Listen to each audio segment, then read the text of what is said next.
What's up, guys? D-Rock 1992 here. For this next video, like I promised, I'm going to talk about the next grunge band on my list that is my least favorite grunge band, but they are still a good grunge band. They have some great hits, and I enjoy them as a band. The band I'm talking about, Pearl Jam. Interesting fact before I go on. Pearl Jam, they formed in 1990. Around the time they were the last grunge band that came to form, the last of the big three, because big four, because Alice in Chains, Soundgarden, and Nirvana, they all formed in the mid to late 80s, late 80s, pretty much. So Pearl Jam came around in 1990, and interesting fact about them, they've never broken up.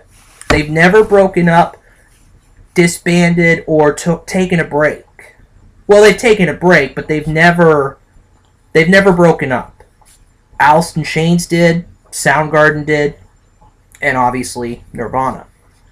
So Pearl Jam, the only one out of all of them that has remained constant, basically. So they did form in 1990, and the original bandmates were Eddie Vedder, obviously the most known Pearl Jam guy. Eddie Vedder, obviously the lead vocalist and rhythm. He is also the rhythm guitarist. He's also on rhythm guitar. Mike McCready, who is the lead guitarist and backing vocals. And they also have another lead guitarist. They have two. Stone Gossard. He is the rhythm and lead guitarist and backing vocals as well. Jeff Ament, who is the bassist, backing vocals, and the drummer. Like Nirvana, Pearl Jam has gone through a lot of drummers. Dave Krusen was a guy named Dave Krusen was originally a member. Then there were three other drummers besides him, three other drummers that came after him until Matt Cameron became the drummer for Pearl Jam in 1998. The current lineup: Eddie Vedder, Mike McCready, Stone Gossard, Jeff Ament, Matt Cameron. So, starting off is probably the debut album for Pearl Jam is arguably their biggest album. Their biggest album ever. They really came onto the scene with this album, 1991's 10. The only reason, it hit number 2 on the Billboard 200, and the only reason I think why it didn't hit number 1 was because of Nirvana's Nevermind, which was released the same year. But 10, definitely not an album to scoff at. It hit number 2. It went 13 times platinum, which meant it went diamond. 10 was a big success for Pearl Jam. Probably their biggest song is on this album, Even Flow. Even Flow still stands up today. It is definitely their biggest hit. Alive is a good song from them, one of their big ones. Jeremy, another one, and Oceans. Those were the 4 singles released off this album. Other than that, Black is another one. I think I've heard of that song. I do believe. Once. Did I say... No. Once is a good song off the album. Once is a very good song. Black also as well. And, no doubt about it, Pearl Jam, or 10, was just a big success for Pearl Jam. Then after 10... in 1993, they come out with Versus. It hits number 1 on the Billboard 200, their first number 1 album, and it goes 7 times platinum. Versus, another big hit for this band. 4 singles off the album. Go, Daughter, which I've heard of, a good song. Animal is a good song. And probably my favorite Pearl Jam song, Dissident. Definitely. Dissident is probably, it's up there. probably is my favorite Pearl Jam song, to be honest. Um, Other than that, I mean, Glorified G, I think, is a popular one among fans. And as well as a few others as well. But Glorified G, and I just mentioned that. But but yeah, definitely another big success for Pearl Jam with Versus. Then they come out with a third album in 1994, the next year, Vitalogy, which hit number one, also hit number one on the Billboard 200, and it went 5 times platinum. So a little bit down from the first two, but still a very good album nonetheless. For 3 singles off the album, Spin the Black Circle, Not For You, and Immortality were the 3 singles released. Better Man is a good song. Not released as a single, but definitely a good song from them.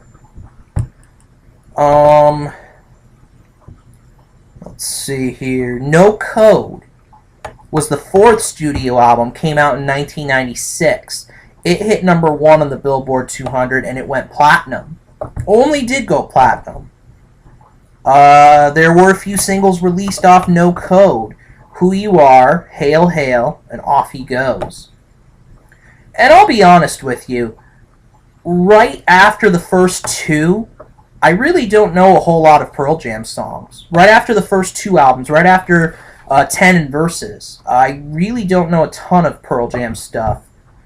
So if I mention, only the 3 singles, the singles that were released, you'll know why. I don't really know a lot outside of the first 2. But anyway, the 5th studio album came out in 1998, Yield, hit number 2 on the Billboard 200, also went platinum, and the singles released off this album, Given to Fly and Wish List. Only 2 this time.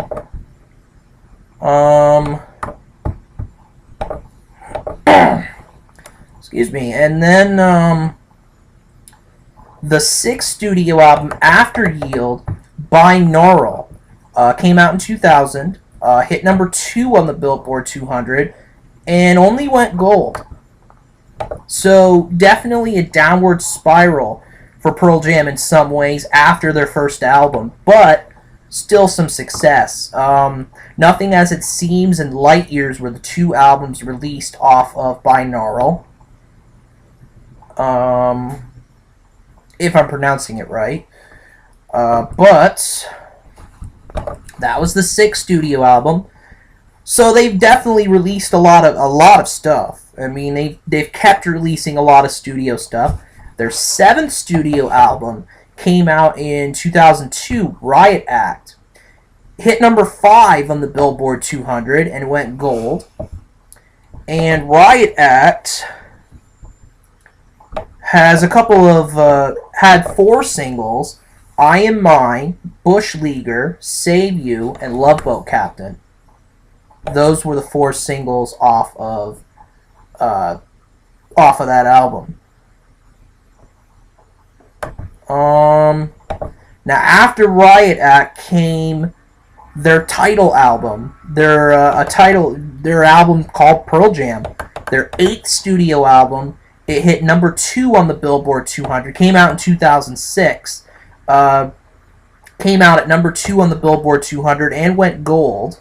Another gold album for them. This one had a few singles. Worldwide Suicide, Life Wasted, and Gone were the 3 singles off this album. I believe I've heard of Life Wasted. I believe I have heard of that. And I may have heard of another one on here, Wasted Reprieve. I think I have. But after Pearl Jam came their 9th studio album in 2009, Backspacer. It hit number 1 on the Billboard 200 and went gold as well.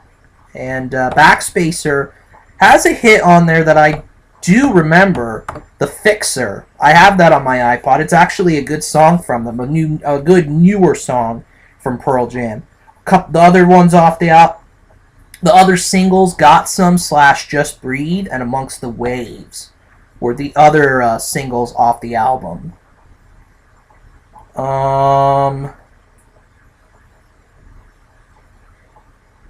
Let's see here. Yeah, The Fixer's pretty much the only one I know about. And then their latest album, their 10th studio album, came out a couple years ago, 2013, Lightning Bolt. It hit #1 on the Billboard 200, and so far it doesn't have a certification. It probably will in the next couple of years, maybe get to at least gold. But Lightning Bolt has a song actually that I have listened to and I do like, Mind Your Manners. And I may have heard of their song Sirens as well. Lightning Bolt also a single off the album. But I may have heard of the two top tracks, Mind Your Manners and Sirens. But since then, that has been their last studio album. This is their last one currently. As far as new releases go, I don't think they're planning anything quite yet, because actually they're going to be touring. They're going to start a world tour in November. They're going to have a 9-date tour of Latin America scheduled to start in November. So I don't think they're going to come out with anything just yet. But who knows? We'll see. But anyway, Pearl Jam as a band, I mean, as a band singles-wise, they have released their top single on the Billboard 200, or the Billboard Hot 100, is Last Kiss at #2. That's their highest charting single on the U.S. Billboard Hot 100. U.S. main, I mean, they've had a couple #1. They've had Daughter as a #1 single, Given to Fly as a #1 single, and a lot of #3s, Even Flow, Dissident, a lot of their popular hits also charted high in the U.S. mainstream rock charts. Because I forgot about this in my last video about Nirvana, I'm just gonna briefly go over Nirvana's singles in this video, so I don't have to do another video afterwards. But for Nirvana, not really much about their highest single. Their highest charting single for a long time was Smells Like Teen Spirit, which hit #6 on the Billboard 200. The 100, I mean. Then, on U.S. mainstream, they had a #1 single, actually, in a non-studio album single, You Know You're Right. About a Girl, #3. Come As You Are, #3. And #7 on the U.S. mainstream rock, Smells Like Teen Spirit. So that's pretty much it for the Pearl Jam video. They have remained a constant among among the major grunge bands. They are the ones that have remained a constant. They have not broken up. They continue to release studio work, and yeah, they're definitely a constant in the grunge community, when so many other bands have broken up or separated, or stuff like that. So that's it for the Pearl Jam video. D-Rock 1992 out.